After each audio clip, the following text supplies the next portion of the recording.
religion, warfare, makeup, sorcery were all given to humans as a gift to destroy you. Did you know that? And I think Basketball Wives also is part of it. So if you look at some of these clips, you'll see that Lucifer wants humans to understand, because he sees that some of you guys are really starting to wake up, and I don't want to say he's remorseful, but he's worked his way onto some of these shows because he wants you guys to understand why he had a fallout with your creation. And he wants you to understand where he's coming from. So he wants you to have compassion. He wants you to put some of that seventh ray in his direction because he realizes that he made a mistake. And that's why you have shows like Lucifer and what's the other one on Channel 11? Supernatural. And that they give very, very real accounts of things that are real. The energy of Luciferians also are to steal light from you. And this is the reason why people owe it to themselves to protect themselves from these different attacks by demonstrating good character and proving that aspect wrong. Okay?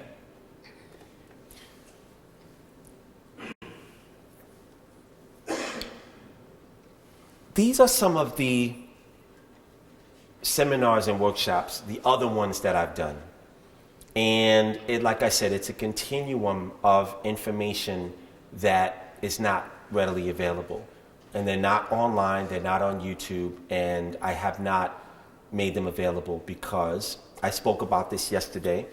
When I was cutting cords in New York, there was a demon that showed up and wanted to take the energy that was harvested.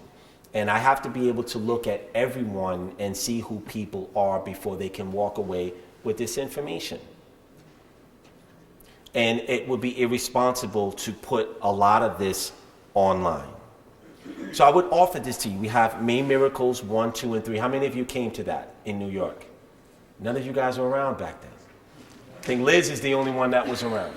So that seminar, I gave people a passport into something called the Weezak Festival for the first time, and I introduced people to a lot of anomalies. Then Divine World, I started activating kundalinis from people.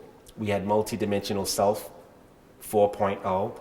There was another seminar that I did called Death, Money, and Dreams, and people were not ready for that.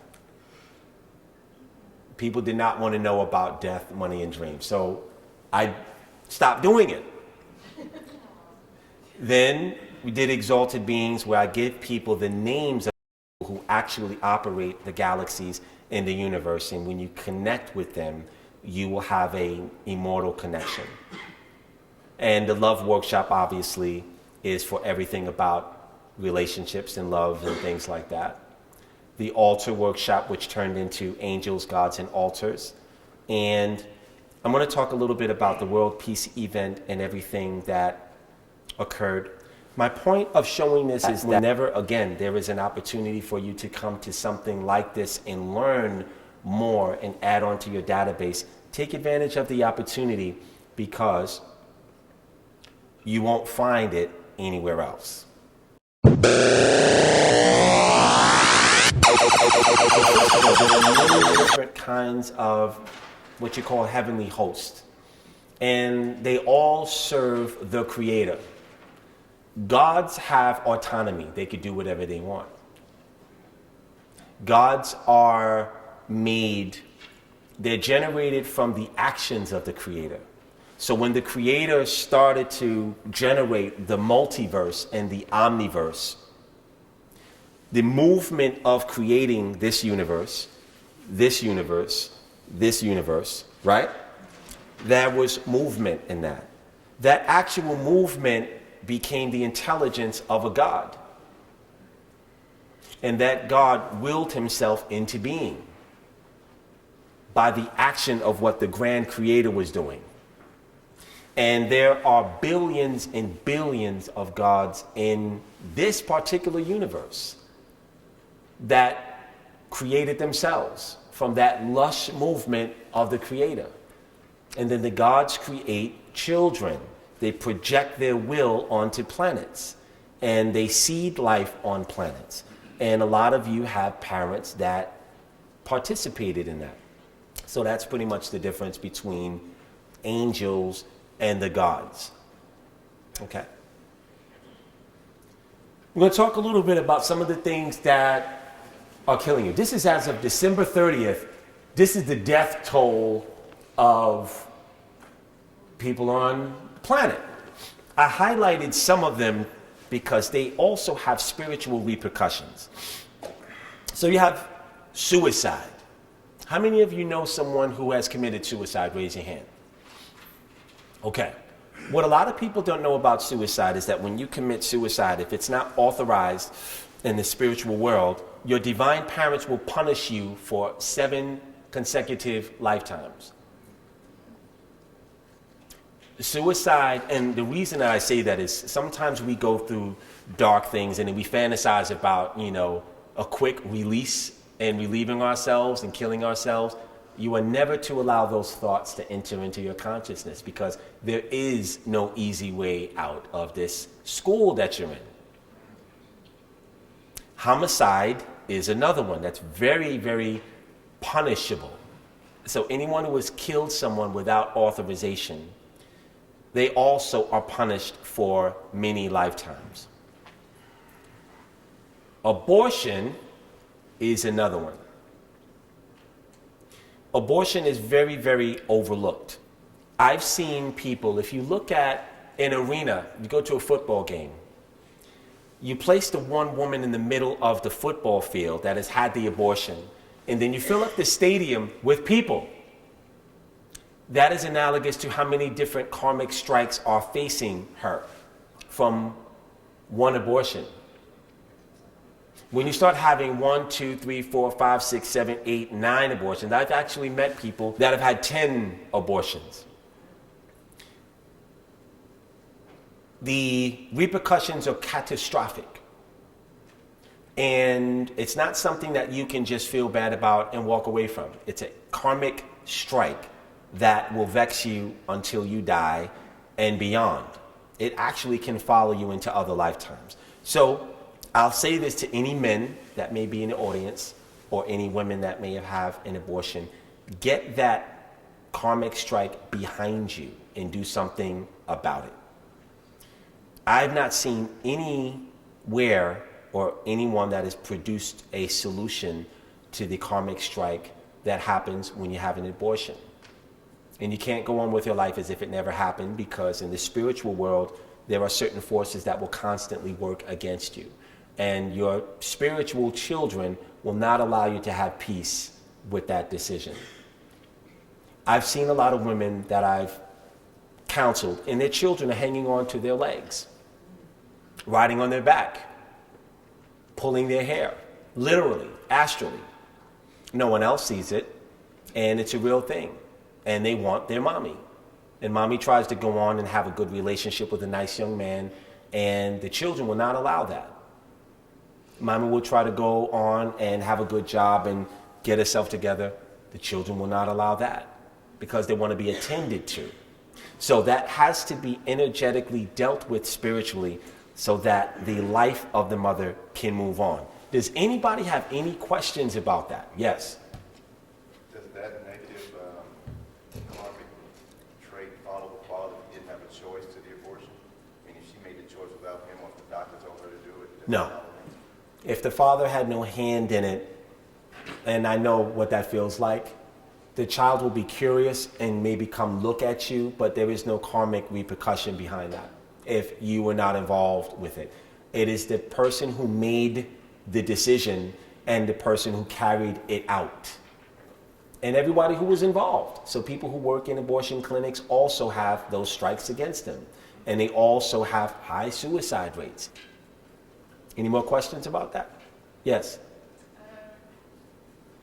Do you see my children? Do I see your children? Yes. Yeah. Mm-hmm. They're around. Yeah. Yeah. They're on you. When you were talking to me before, I saw them fluttering in your eyes. Are they okay? Or No, they're mad as hell. And they're not going to let you have any peace either. Don't you know that?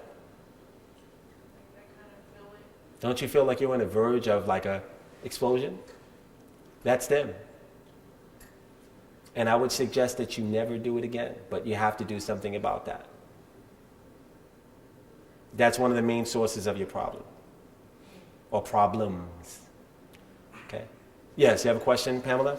So what is it that one does? Can someone tell her?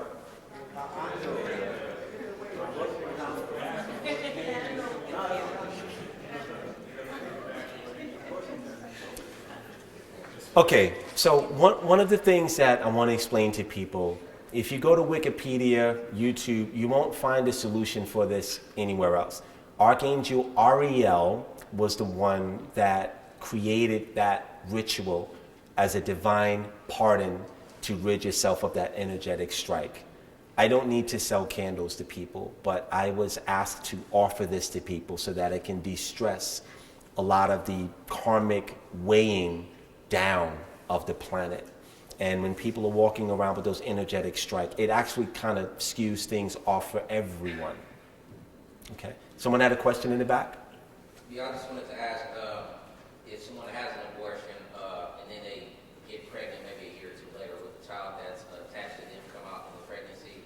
That happens from time to time. Yes? What about miscarriages that have kudos that someone before had? So Miscarriages that you don't have a hand in through bad behavior. Sometimes people have a miscarriage because the mother does things that she knows she should not do. That karma is on you. But if it was something that the soul made a decision to terminate, that's not anything that you'll be affected by. Okay? So these are the ways that humans die predominantly. Heart disease, 500,000 people. Cancer, tobacco, obesity, medical errors, prescription drug overdose, murder by gun, texting while driving, drowning, blood infection, kidney failure, Alzheimer's disease, diabetes, alcohol, hospital infection, lower respiratory disease. Humans have to learn to stop inviting the energy of this form into their lives so that things can be different. Every single one of these deaths is an accepted illusion that the soul has manufactured to release the soul. In truth, no one has to die. Masters and evolved and enlightened people do not die. They simply transition. If you doubt it, there's a book called Man's Eternal Quest, right? It's written by Paramahansa Yogananda.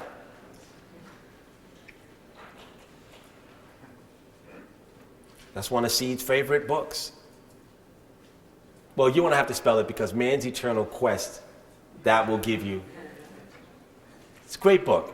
And it talks about how he left this world. He told his followers, the people that really walked with him, that he was going to transcend. So he put himself in a glass box in a lotus position, and he looked up at the sky and exited his body. And his body stayed on display for months, and it did not decay. It became incorruptible. And that's something that you guys keep coming back to learn how to do, because you keep forgetting. And when you get to the other side of your death, you realize that you've accepted something that was an artificial departure that you didn't have to partake in. And you're like, I got to go back and do that again.